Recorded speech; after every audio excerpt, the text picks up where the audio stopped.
Now, how do we know that there's a God? And how do we know that there's a creator that whom should be worshiped? Well, let me give you a proverb. An Arab man came to the Prophet, sallallahu alaihi wasallam, peace and blessing be upon him, and asked him a similar question. An Arab, a Bedouin, because these were simple people, he came to the Prophet sallallahu alaihi wasallam with a question: how do we know that there's a God?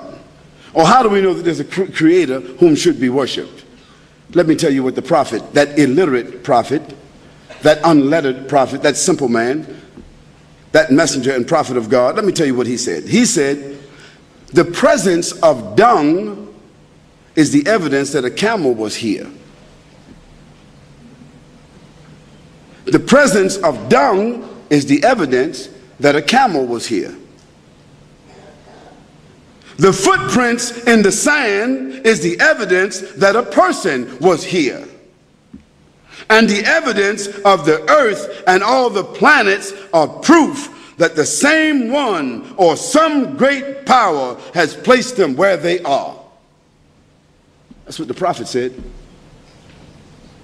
His proof was good enough for that Arab, and it's good enough for me.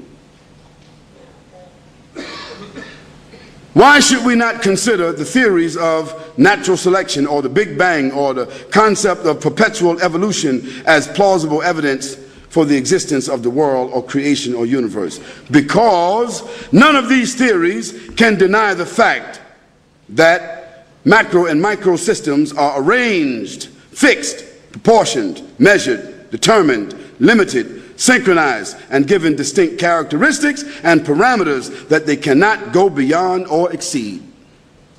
Secondly, the fact that they have such predictable and recognizable characteristics allow for man to study, reflect, perform research that enables him, that is man, to reach scientific conclusions and apply certain technological instruments that provide benefit or substantiation to the evolution of his social environment. That's the facts. That's why that these concepts of evolution, natural selection, or predetermined evolution are not plausible. The other consideration is that whatever position that you want to arrive at, you or I, concerning a divine creator, an almighty God, one thing is for certain. We cannot deny that all of us exist. Do we exist? If you agree with me that we all exist, that we're all here, I mean, I think everybody believes that we're all here. We're all here. And we are subsisting and being sustained through a unique balance of environmental phenomena that we are not the authors of, then someone, some great power has to be, must be the author and responsible for all of this.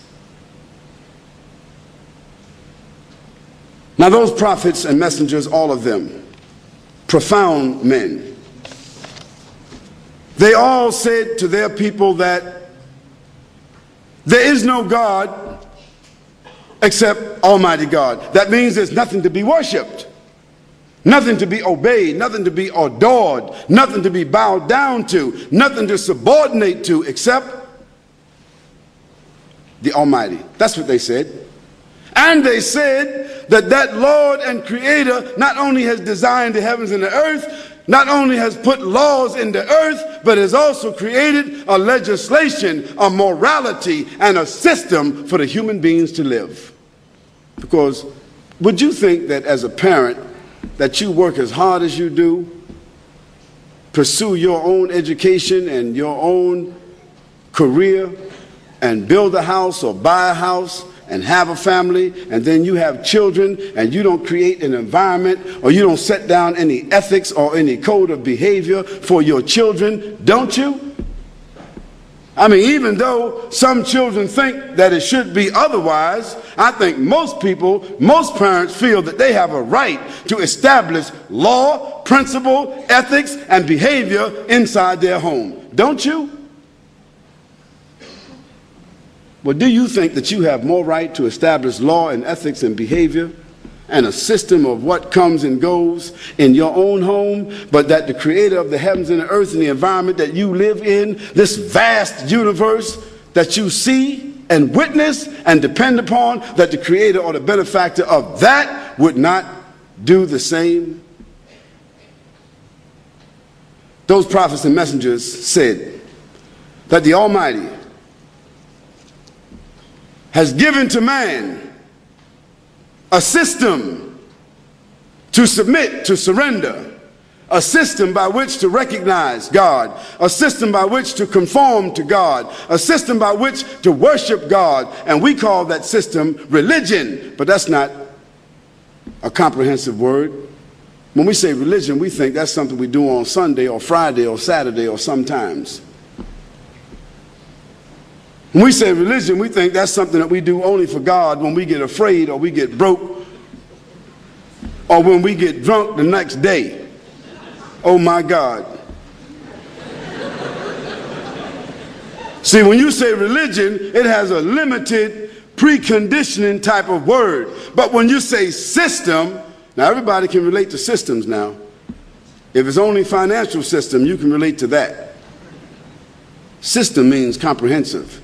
System means an apparatus, something that functions, that everybody depends upon, something that needs to be maintained, something that is set, something that has a criteria, something that is predictable, something that everybody can look at and function and be a part of. That's a system. Well, all the systems that man with his mind has made, don't you think that the Creator would have a system better than that? Man has made a camera. Look at the eye. Man has made a computer. Look at the brain. Man has made nuclear plants. Look at the heart. Man has created apparatuses to do different chemical analyses. Look at the kidneys. Man has created all kinds of instruments to remember, to detect, to do forensics. Look how the human body functions. And so, does man think that he can keep records on other men and on the world and maintain historical records? Does man think that he can do all of that, but the one that created him can't keep tracks on him? Does man think that he can be accountable, or that others are accountable to him, that he can govern you men? Government, that he can govern you men, that he can create government, but that the Creator who has made the heavens and the earth does not have the ability to hold us accountable? The prophets and the messengers of Almighty God